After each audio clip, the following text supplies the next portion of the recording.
Yo, what's good? We're back with another one. It's showtime.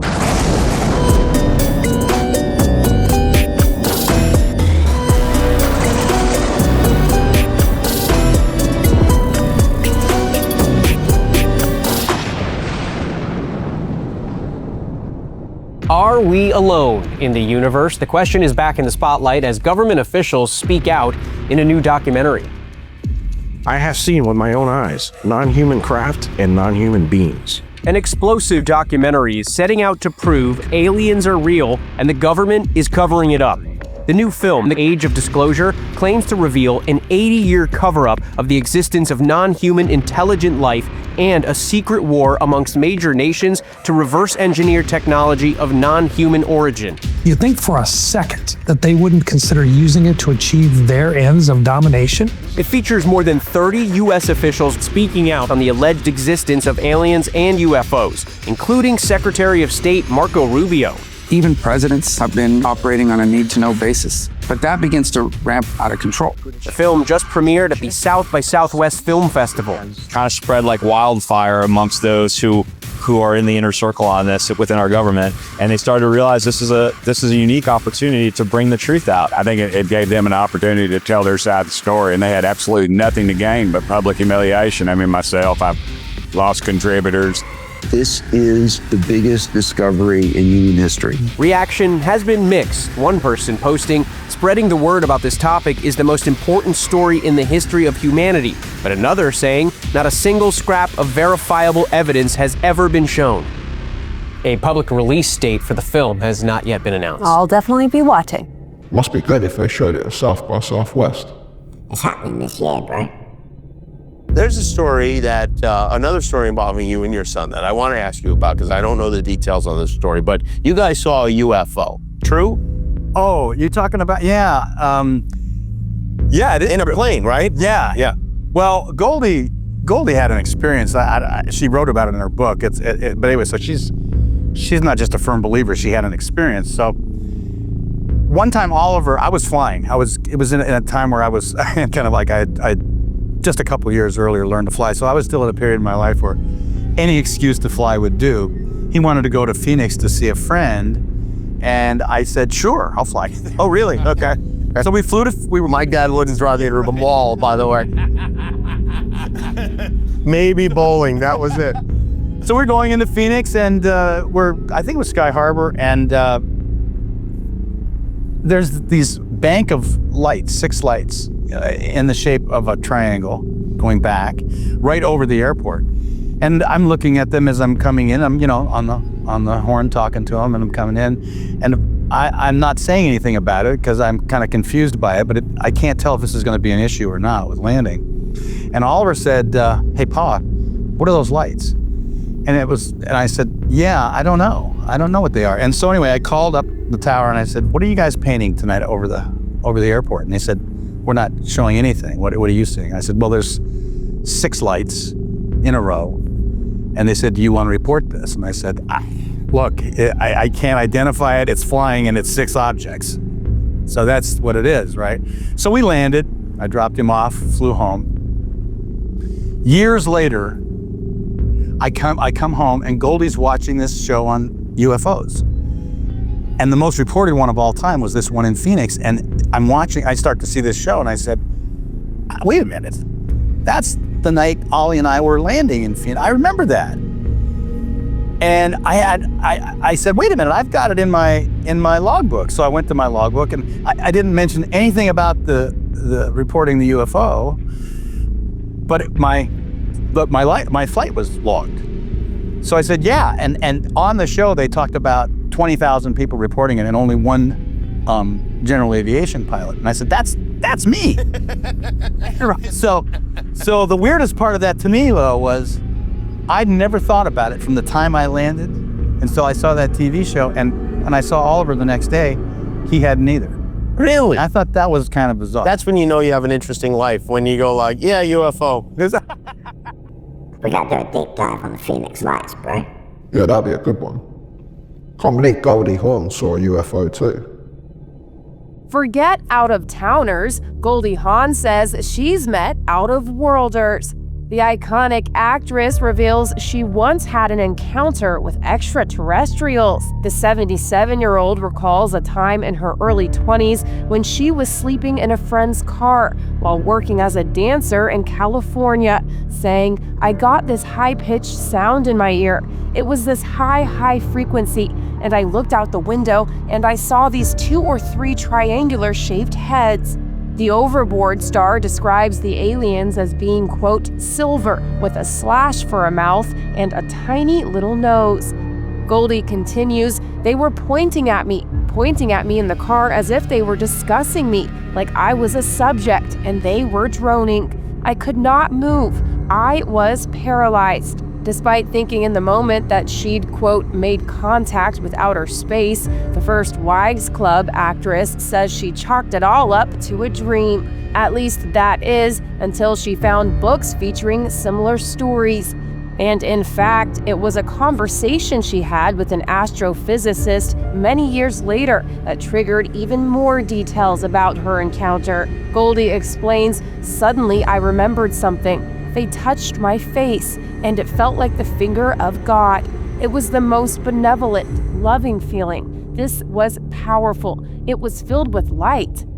It's crazy because she don't have any reason to lie about it. She's already rich. Yeah, bro. She didn't try and make any money off it. Okay, what do you think is going on with the whole UAP thing? Dude, I love this fucking conversation. I love this fucking It's the most interesting. I never get tired of it. Do you want to go the angle of like, what are the crafts, or do you want to go the bigger angle of like, what is the phenomenon? Okay, let's start with what is the phenomenon.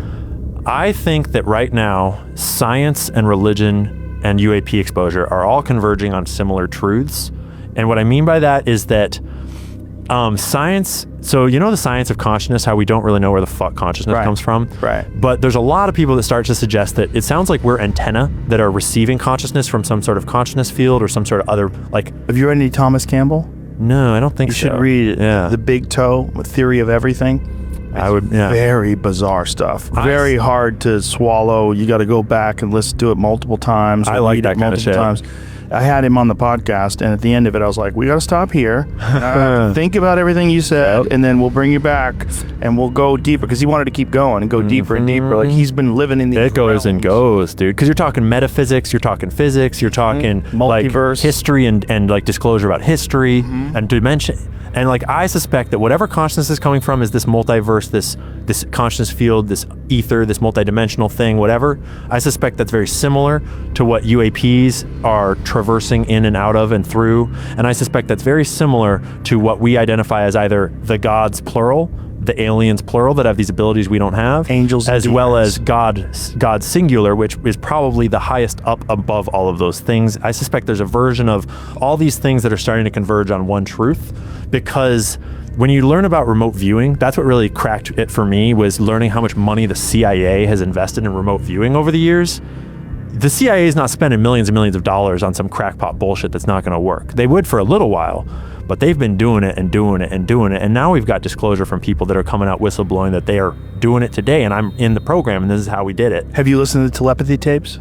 I've listened to a little bit of them. I've not listened all the way through. I had on the podcast the other day, and she explained the whole thing, like provable. Hours and hours and hours of nonverbal autistic kids who have telepathy, provable telepathy, undeniable, 100% accuracy, wild. Yeah. And I suspect that all of that is, and there's a weaponization of it. There's I mean, it's not just public study of it. There's definitely been private study of it by the intelligence agencies and probably the weapons developers for a long time. Go check out our episode on the telepathy tapes, bro. Yeah, you have to see it to believe it. You should check out the actual Telepathy Tapes podcast. It's nuts. Today, we're attempting to sneak into Diddy's mansion to uncover the truth. Federal agents claim to have found baby oil, hidden cameras, amongst other disturbing things in there. Many people believe the media is fabricating these stories for views and refuse to believe their favorite artists could commit such heinous acts. So we felt the need to investigate firsthand and provide you with an unfiltered look inside his mansion, despite the potential consequences we could easily face for doing this. Well, about to go in Diddy's mansion. This is kind of fucked up. There's tons of surveillance and signs. What are we thinking if the cops come? Like, is it just like every man for himself? Like we all are just dipping in different directions, or? Everybody dispersed is definitely the best. I don't think there's any way we actually get charged because the homeowner is in jail. You can just say there is a flyer and somebody invited us to a party. Oh yeah, I'm going full-blown troll mode. Which is the worst prison in Atlanta. Well, about to go into fucking Diddy's mansion. This is kind of fucked up. There's tons of surveillance and signs. Get far away from the cops, bro, if there are any cops. Like, get far away. I'm not gonna, like, just pick you up from the cops. Fucking hell, did they get inside? Yeah, bro, check this out. Not sure. I'm like curious if the flashing blue lights happened because my drone was like close to the house and it detected movement. But I doubt it. Maybe that's just me overreacting. No, I highly doubt it. There's no way.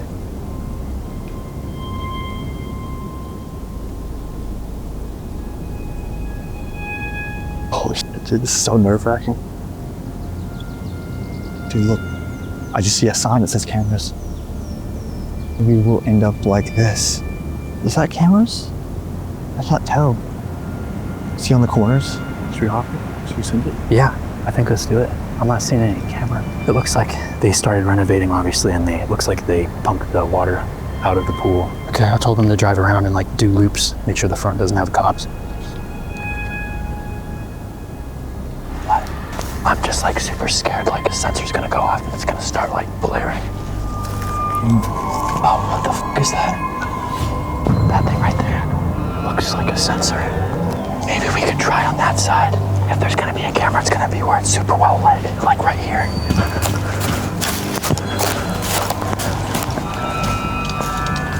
There's some still water left, I think.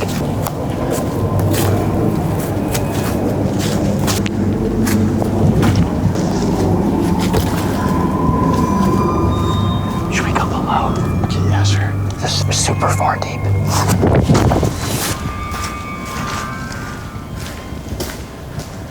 They got this place locked down pretty good. There's no way in. No way, really? Nothing? Yeah, they got this place sealed up. Is there stairs on the other side? Bro. What? I'm in. What? I'm in. What the fuck is that? I don't know. Some kind of light. Oh, the light is coming from the second floor. These guys are nuts. They get caught on camera, bro. He's mentioned. Everything went down. Everything went down here. This is like on a real note. I can't imagine like the amount of like suffering has gone on in this house and the amount of fucked up things. Let's keep going up.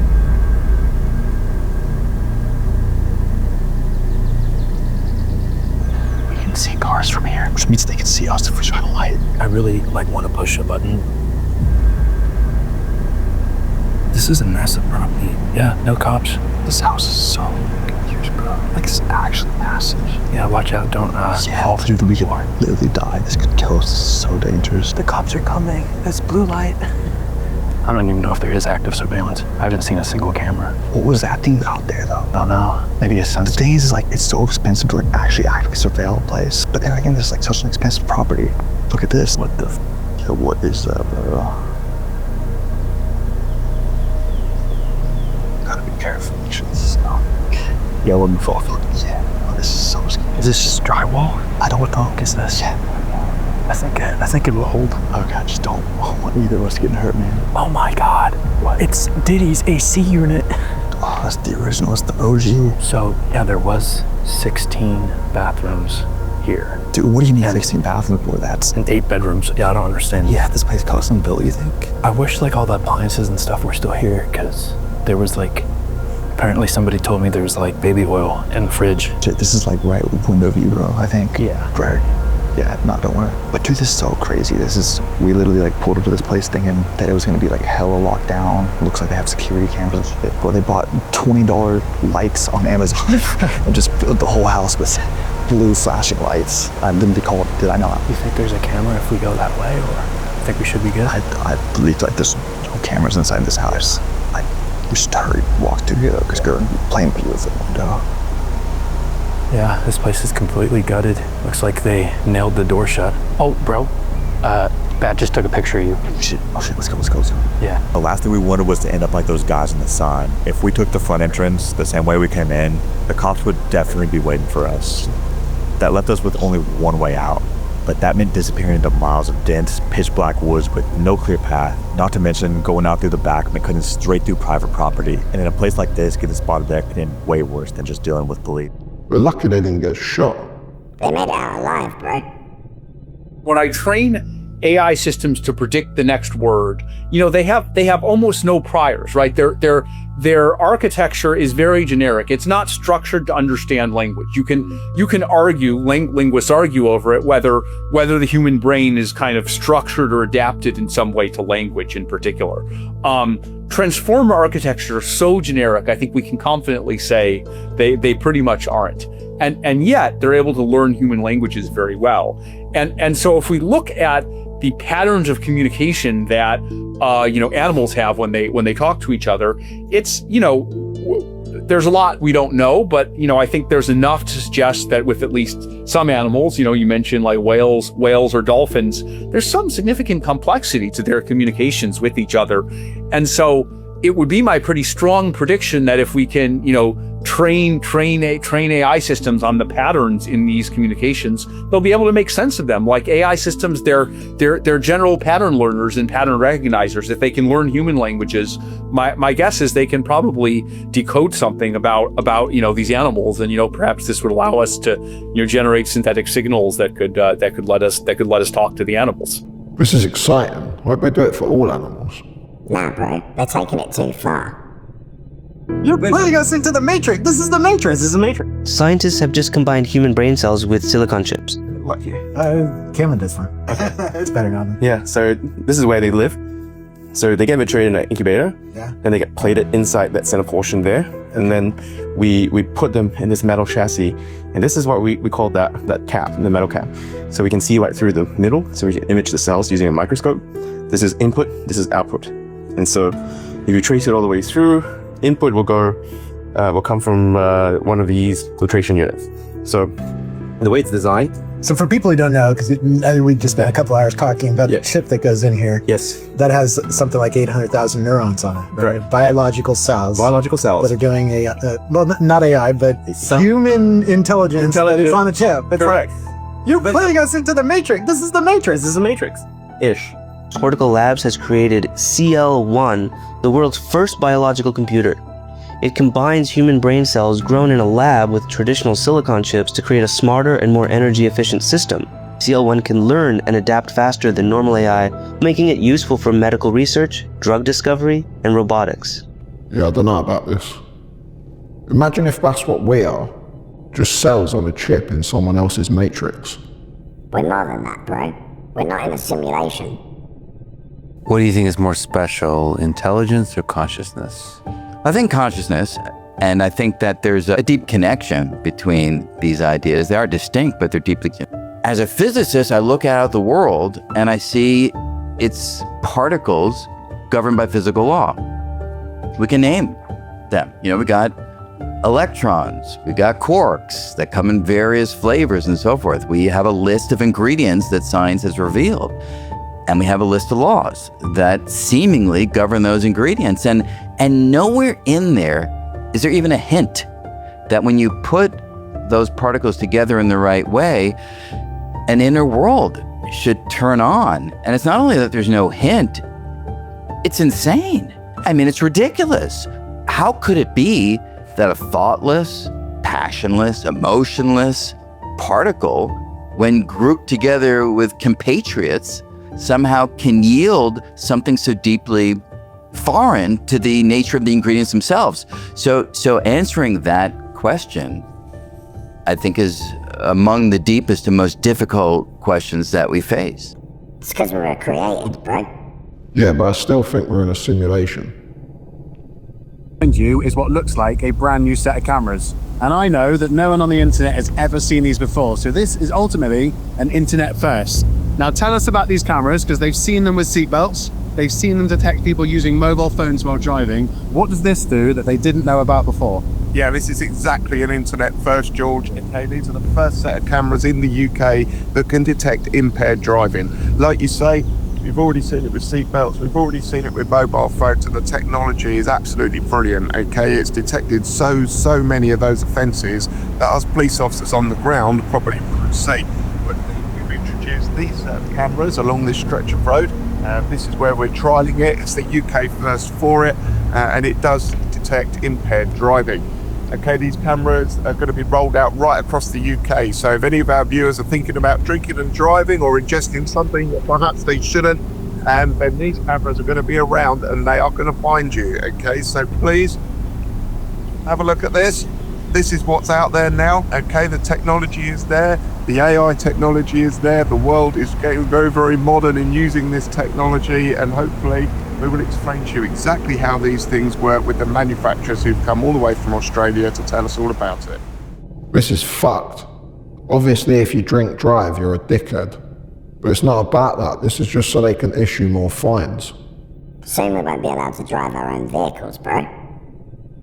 What the fuck is up with the City of London? The City of London, not London. There are 14 roads go into the City of London. There's dragons on each side. The Rothschilds have an office there. The top 3 floors are always got the lights on. There's nothing ever going. Nobody can see anybody walking there. There's a wall around the Rothschild building. There's a church there that they claim that they used to drink babies from. Not anymore, but they used to. You stand outside their building. After 5 minutes, security comes and tells you to move on. What the fuck is going on with the City of London? Do you know that in the UK, there's a banking group, RBS, and they own NatWest and Coutts and Royal Bank of Scotland and Lloyds. They own all the banks. So yeah, there are families like the Rothschilds. In my book, Money Matrix, I mentioned the other powerful families who essentially control the world. And, you know, a lot of people naively think, well, you know, the Prime Minister or the President, you know, that's the top level of control, or the royalty. You've got silent private people above who pull the strings. Now, I don't actually know how they do it and who it is, and nor do you, and nor does anyone. Is this the Matrix that Andrew refers to? I think loosely it is. Okay. But the thing with the Matrix is it's become a marketing term. For Illuminati? No, the Matrix is a marketing term for people who are talking out against the Matrix. Generally, if you want to know who rules the world and who controls London and other cities, you want to follow the money. And the higher up you follow the money,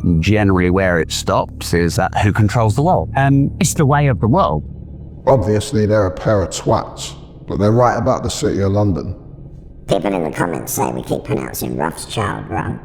Yeah, their name originates from Red Shield, Rothschild, but it's still pronounced Rothschild.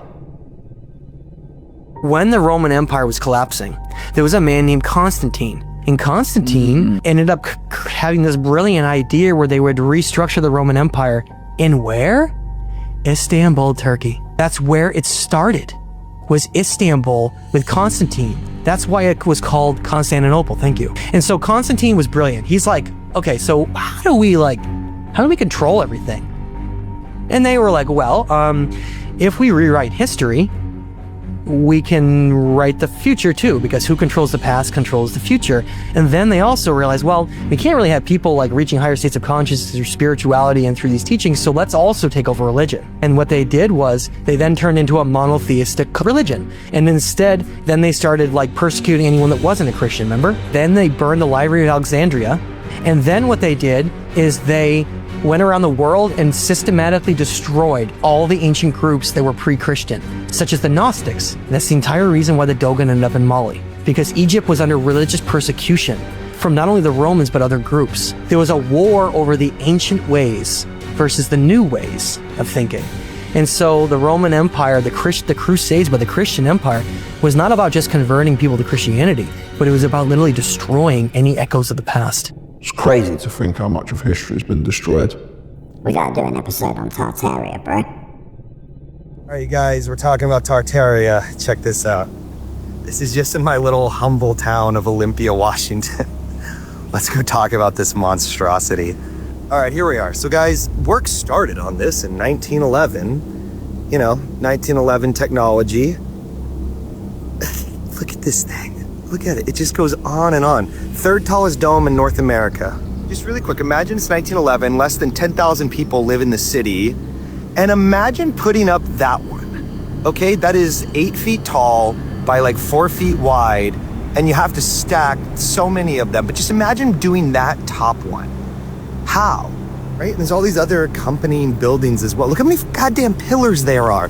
Guys, you know how hard it would be to carve one section of one of those pillars out of a solid piece of granite? And look how many there are. In 1911, in Olympia, Washington, a place infamous for its stonemasons, were a bunch of fucking fur trappers. That's all anyone who lived here. Beer and fur. That was the only thing that was going on in Olympia. And of course, the most incredible stonemasons who have ever been, who are just in their spare time for a government check, carving dozens and dozens and dozens and dozens of enormous pillars. Again, the third tallest dome in North America, here in Olympia, Washington. Here's George. Here's George. Okay, you guys ready? Look, there's my paw. Look at this. Look at this. One pillar. One section of one pillar. And just, again, the absolute precision. I don't think, guys, granite's not easy to cut and carve, especially not in 1911. No diamond tip tools, right? No, nothing. Look at that. For what reason? For a humble legislative building? What fucking laws are you passing that need this level of ornamentation? Preposterous. I mean, come on now. Come on now. Good job, people in 1922. I mean, shut the fuck up with that. Shut the fuck up with that. Look at this. These people were deeply patriotic in 1911, unlike now, and they decided that their little state of Washington was worth going all out on. You know, then there's all like the Roman gods, you know, like the Roman eagle and like the American eagle. Yeah, the Phoenicians. We don't need to get totally into it, but guys, this is a solid chunk of marble. One solid piece. That's so intense for a little humble state legislative building. 1911 ain't that old. We've got buildings way more impressive than that are 1,000 years old. Why would they build something like that for such a small population, bro? Yeah, I don't know, mate. Let us know in the comments if you want to see a deep dive on Tartaria. An ancient carved rock in Japan sitting on a bigger carved rock in Japan. They're the Yakushima megaliths on this tiny island that's just right south of the main island of Japan. The island is wild. It has this bread loaf rock that looks like it was laser cut like the one in Saudi Arabia. Japan is the king of sleepers if we're talking mysteries. This is Osaka Castle, and hiding in plain sight is a lost technique for building foundations that we still cannot figure out called polygonal masonry. That involves massive stones, fit perfectly together. None of them are the same shape. And they're everywhere. It's strange because they shouldn't have been talking to each other back then, but all of them have this same technique. Perfect example, red granite box in Japan, hard as fuck to carve. Granite boxes in Egypt, same shape. Coincidence, right? Iwafune, Japan, Machu Picchu. Japan shares the Peruvian techniques. It's random looking blocks with this perfect geometry. They also have their own Atlantis. And despite the shape of this thing, it's still being claimed as a natural phenomenon. Believe it or not, the big guys also claim to be natural too. But fortunately, we have these guys, the smoking gun scoop marks. We also find in Peru as well as Egypt.